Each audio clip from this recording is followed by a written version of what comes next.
Let's get a move on and get a handle on earnings as well. Mahindra Holidays came out with their numbers yesterday, where the profit, you did have the revenues grow this time around, and in fact the losses as well consolidated for the quarter gone by to 9.7 crores versus 161.5 crore rupees. Let's connect then with the management who is joining in. Kavinder Singh, MD and CEO at Mahindra Holidays. Thank you so much for taking time out. To begin with, it's definitely been very hard for the hospitality sector. COVID has definitely put things changed the overall landscape. But the company has managed to narrow their losses. The margins as well have contracted. So what have been the highlights? Thank you so much for having me here today. I just wanted to make few points about our quarter four performance.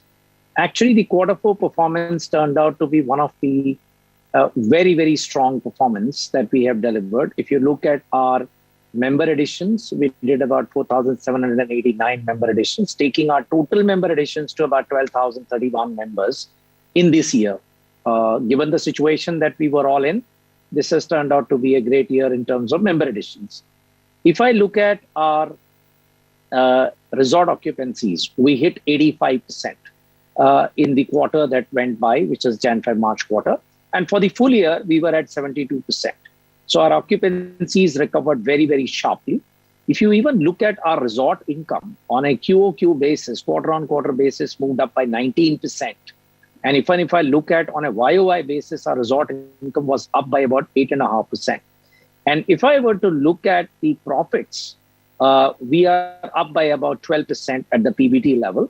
And by the way, the best news for me to share with you is that we have actually added in this year and largely in the last quarter, about 9 resorts to our portfolio. And we crossed the mark of 4,000 rooms. And we are at 4,197, which is approximately 4,200 rooms. We added about 465 rooms in this year. That's another big first in this pandemic affected year.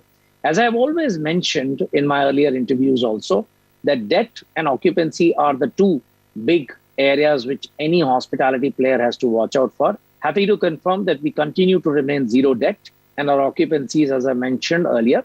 And most importantly, our cash moved up from 848 crores to 940 crores. And now we can say during the pandemic year, we added about free cash of about 159 crores. So quite a few milestones despite the kind of turbulent year we've had. But Mr. Singh, have you walk us through the margins. What have your full year margins been like? Because in Q4 they have contracted. And what is the outlook on the kind of cost controls that the company has taken in order to aid your operational picture? Okay, the good news on the margin side is that even in this quarter, we improved our profit before tax margin by 130 basis points. If I look at the full year margins, our margins have improved upwards of 600 basis points. So if you look at our PBT margin, it's about 18.4%. So that's a fairly healthy jump from the margins that we had a year ago. So margin improvements actions have been largely driven by the fact that we were able to curtail our costs in the sales and marketing area. By the way, our cost of acquisition is looking much better because we have been able to acquire members through the referral route as well as through the digital route. By the way, 55% of our sales for the full year came through the referral and the digital route, which has helped us bring down our sales and marketing expenditures. It has this year we were able to bring down our rental expenditures. As you know that we have some resorts on leases, we were able to get the waivers during the lockdown period. So if I look at all in all, for the full year, our expenses were down by about 22%. So margins are up because of the expense reduction and also a smart recovery in the quarter 3 and quarter 4, both in terms of member additions and occupancies. Okay, let's talk about occupancies and how the second wave has impacted those. What are they looking like, and particularly across different geographies as well? So I think March turned out to be, just to share with you, very interesting data. We launched a new resort Greenfield Resort at Goa, Asnora, North Goa. We launched it in February. In March, we were having 100% occupancies. And of course, after that, in April, we have seen what has happened, and I will talk about that a little later. So occupancies of the new resorts as well as the old resorts, as I mentioned, for the full quarter were at 85%, which actually surprised us. We never expected this kind of recovery. Largely, I will attribute this recovery to the fact that we have now got two words which go along with Club Mahindra: trusted and safe. We are now, certified by Bureau Veritas for the COVID safe protocols that we have implemented right from the beginning.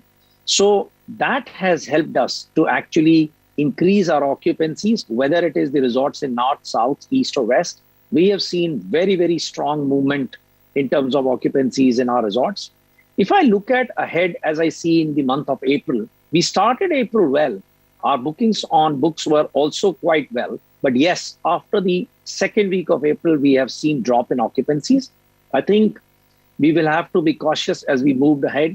My personal sense is that as the vaccination rate progresses and as the early stage states which showed very high rate of infection, as the rate of infection begins to come down with the rate of vaccination picking up, my belief is that by May end, the early states which showed rise in infections should come down. The infection rate should come down. And same way, the late stage states also will begin to come down sometime in June end. So I do see a sporadic recovery. As you know, we have a membership model, and our members prefer to travel to resorts because they are spacious, they are open. And most importantly, even during the lockdown times, they have come and enjoyed great family moments together. So I believe looking ahead, May and June are critical months as we look ahead. And I would see recovery happening sometime towards early June in some of the states and towards June and on the balance states. So this is my personal view as I look ahead. And we remain cautious in this quarter because of the fact that the situation is what it is. But you must remember that we are, in some manner, we have gone through this situation in the last year. So we have a playbook. We know how to manage this situation. And we are enhancing our safety protocols as well as our disinfection protocols, as well as contactless transactions under our Club Mahindra Safe Stay program. And as the unlock happens, which I'm sure will happen sometime in June and thereafter, we should see again a very, very quick recovery because as you saw, leisure recovery was very, very brisk from Q3 onwards. And I do see a similar trend coming as we move forward.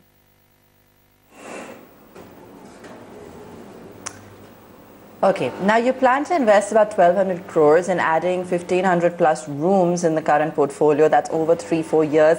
Is the current situation going to impact those plans? And are you also, looking at adjusting those? And how much cash is on your books currently for that? The good news, as I mentioned to you, is we have now a free cash of 940 crores. Despite the pandemic year, we added about 160 crores to our overall cash position, very healthy cash position to be in. So in terms of our capital expenditure plans, I think I must go on record to say that our plans remain firm of the capital expenditure at about 1,200 crores. And we expect we will add about 1,200 to 1,400 rooms beyond 4,197 that we have already achieved in the next 3 to 4 years as we move ahead. In the first year, we actually overachieved of my plan, and we continue to roll the plan forward by looking at 1,200 to 1,400 rooms at about a capital expenditure of 1,200 crores. If I look at the cash balance position, will that be affected as a result of the capital expenditure plans? I don't think there would be any significant impact because we generate on an average year about 300 crores of operating cash.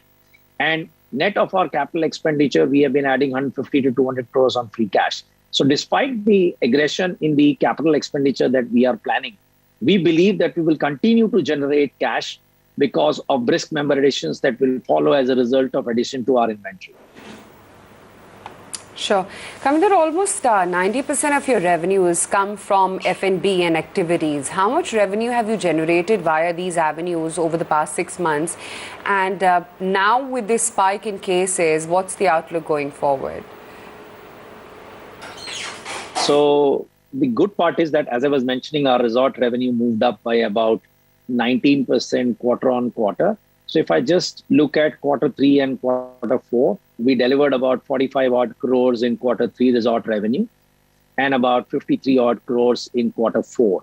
So roughly about 96 crores of revenue or 98 crores of revenue. And that largely is the food and beverage related revenue. As you rightly said, majority of the revenue is food and beverage because we have, we have members who are prepaid and they don't pay us for the room. So the good news is that 80% of the members, when they are at the resort, they are spending time at the resort. They are engaging in the food and beverage as well as the holiday activities that we have lined up for them with social distancing, etc. So we are seeing a good revenue uptick. If I look at all our internal metrics, when people come to our resorts, they spend money. And that is what explains that even on YOY basis, our resort income grew by 8.5% in quarter 4. What is then the outlook that you can give us on profit growth and revenues for the full year? So if you really think about it, in this year, we have delivered a profit before tax growth, if I were to look at the full year, of about 37% and 169 crores to be precise. Now that's a very, very, good growth number if you were to look at it. And as you know, that in our business, we have multiple streams of income. Some are in the nature of annuity, whether it is the vacation ownership income, whether it is the annual fee income, and whether it is the interest income. It's the resort income, which is the period income. And as a result of that, despite the income going down by about 13% for the full year, aided by smart cost reduction, we were able to increase our profit before tax by about 37%. If I look ahead, I think what is very, very important for me to think about our company is, what are the headwinds, if any? And when I look ahead, we have one huge advantage. Our occupancies are going to cross 80% plus the moment the restrictions are removed. We have learned to manage our costs extremely well. And I'm not seeing any major inflationary pressures as I look ahead. As far as our member additions are concerned, quarter 4 shows us that people would, increasingly want to look at Club Mahindra membership. So one side, we will grow our cash. Another side, we can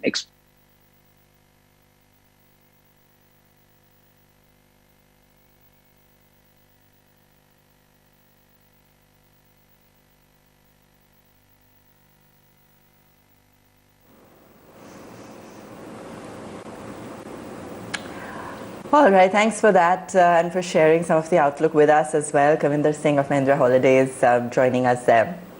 We also have Kaushik Das with us.